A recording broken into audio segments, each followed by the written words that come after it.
And if also you're a Lilly Singh fan, I'm with you with the excitement.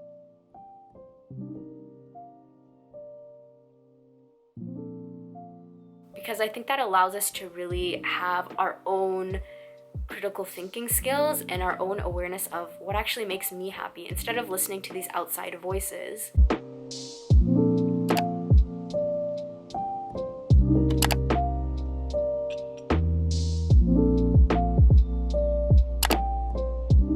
Hello everyone, thank you for clicking on this video. If you're new here, I'm Ashleen. If you're not new here, welcome back. Probably gonna just do some vlogging today. I don't have too much planned for today. I have a counseling appointment session with my counselor a bit later on, and I'll probably just be doing little things here and there that I need to get done, some research on some things, filming some content, going on walks like I always do.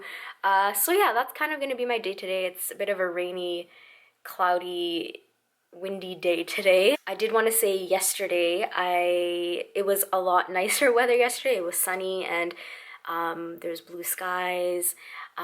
So I went to a lake that's near where I live with my friend, and it was so nice just kind of to be surrounded by nature, be by the water. We were able to kind of do a small little trail in the forest near the lake. So that was really nice. And I was actually, I did some filming there as well.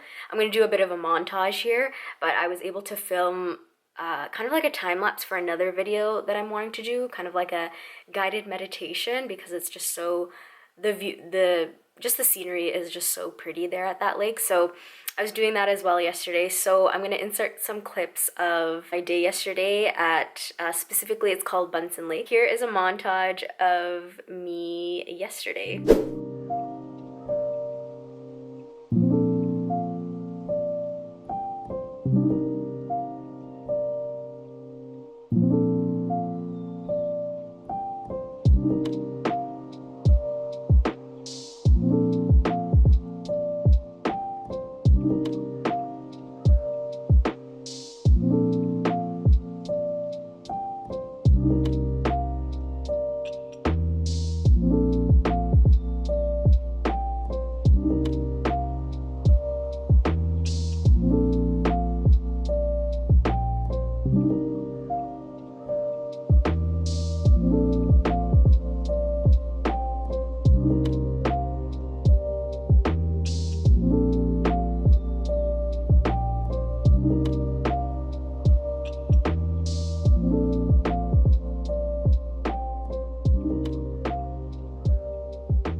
Alright, one thing that I wanted to talk about was, okay, so I'm a huge fan of Lilly Singh. If you don't know who Lilly Singh is, she is amazing.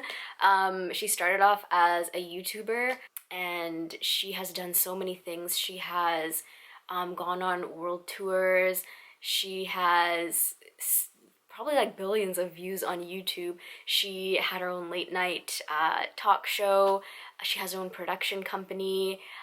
She's written books, which is something that I'm going to be talking about today. She just released a book called Be a Triangle, and I actually purchased it because I'm just a huge fan and I really wanted to know what she had to say in this book. So this is the book, Be a Triangle, Lilly Singh.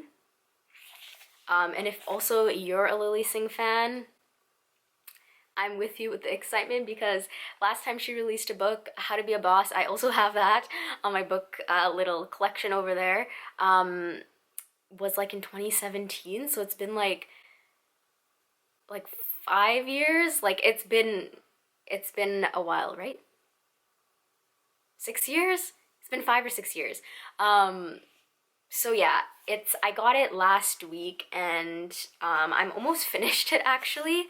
And I just wanted to talk about it here because Lilly, I think, has been able to question a lot of the systems that have been put in place, specifically for women, to hold women back or to hold people of color back.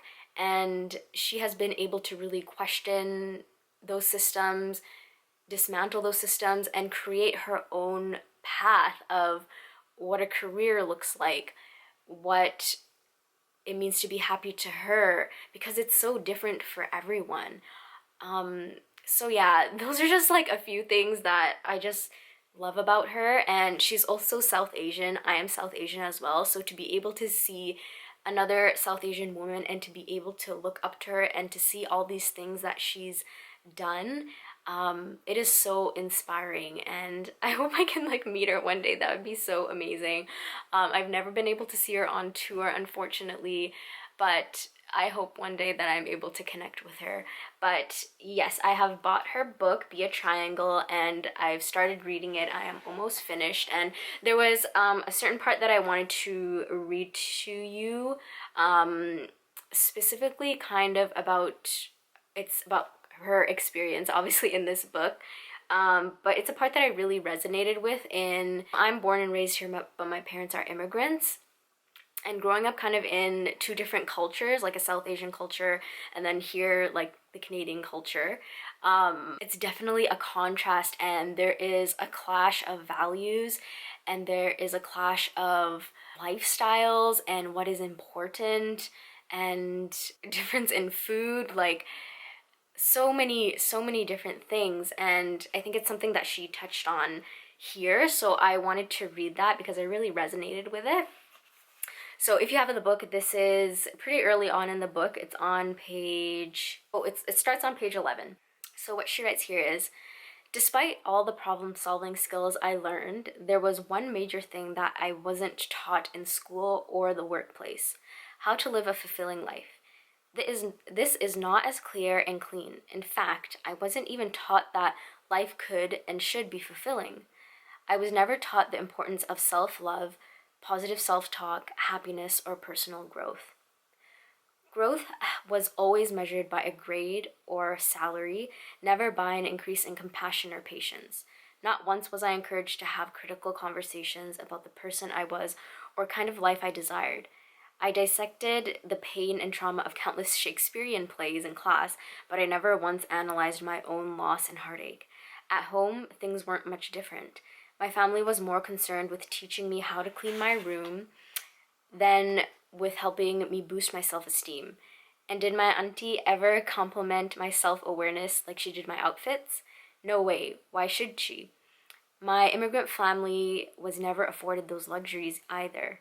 They left behind a familiar life in India and had to learn an entire new way of life in order to survive in Canada. Between working two jobs, raising kids, learning a new language and culture, and remembering to drive on the right side of the road, there was little time to focus on what was happening in their mind and heart. As a result, no one in my family ever sat me down and gave me the mental health talk, because they'd never heard it themselves. The lack of value placed on mental health and all things associated with it during my childhood has finally caught up to me. I didn't know it then, but I know now that living a fulfilling and happy life is way more important than all of the things you learn in school, at the office, or anywhere else. We've been conditioned to believe that our skills, status, and salaries should be valued more than our happiness. Or even worse, we've convinced ourselves that these are the main things that should bring us happiness in the first place. But I don't believe that's true. So yeah, a lot of honesty there. And I can definitely relate to what she's saying. And this is really what I love so much about Lilly, and like how her mind works. The fact that she's able to really question these things and do her best to understand not only what's going on in her mind, but what might have been happening like with her parents, and being understanding to them as well, of like moving to a new country, learning a new culture, trying to raise kids. Like, of course, that wouldn't leave time to even think about what awarenesses we have, what is going on in our heart, what is going on in our mind, what we actually value. It's kind of just like, as an immigrant parent, you're just kind of like in survival mode. So being able to read that allowed me to have more perspective of possibly like what my parents went through when, you know, they were new immigrants here in Canada. And also I think it kind of allows like there to kind of be a conversation opener of having these types of talks, you know, with my parents of like, how was it actually for you being an immigrant? Like, what was it like? So yeah, I'm really glad that she shines a light on that. And it's not like, obviously, like if you have immigrant parents, maybe you can relate. Like, it's not like obviously our parents are just like, oh no, we just value this having a good job and we value what other people will think and those kind of things. It's more than that. It's how they were raised, and that's maybe why they value those things. Whereas opposed to something that I value, which is doing creative things and that makes me feel happy, or helping people through counseling. Those are the things that I value and that makes me happy. Mental health is something I prioritize as well, and that makes me happy. So really staying curious and questioning structures that are put in place in the world, what society tells us is considered happiness, or what society tells us is the right way or the right thing to do. I think it's so important to question those things, to question what society, what school is telling us, what our parents are telling us, because I think that allows us to really have our own critical thinking skills and our own awareness of what actually makes me happy, instead of listening to these outside voices. What actually matters to me? What do I really need? So that's really what I got from reading this passage in Lilly Singh's book. And before, I think it was like a week or something before Lilly released her book, she released like a video clip of like her verbalizing some things that were in her book. And I think the part that I just read was part of the video that she released. And when I heard that, when she was talking about all of those things, I was like, I need to get this book because I really resonate with like what she's saying in that video.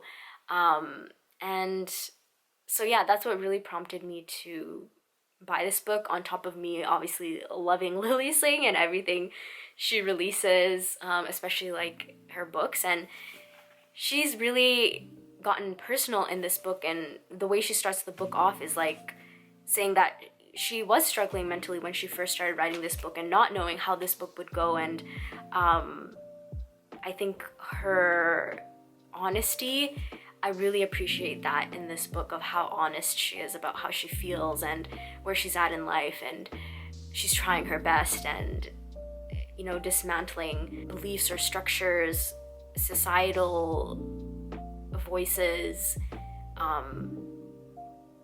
kind of like questioning and destructing all of those things, because we always have choice to do that. So yeah, that's kind of a mini part of what I wanted to read from her book and kind of just give my own 2 cents. Of course, this is all just my experience, my opinion. Yours could be different, and that's completely okay.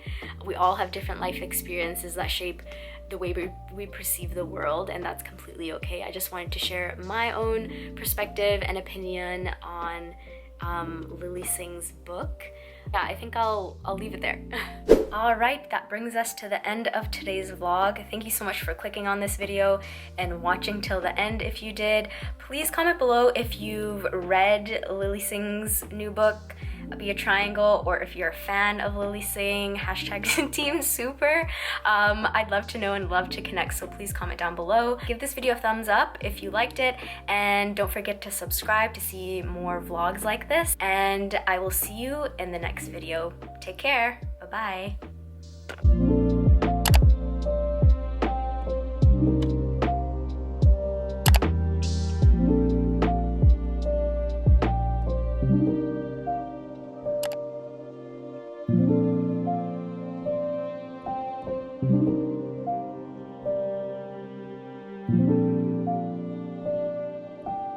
Thank you.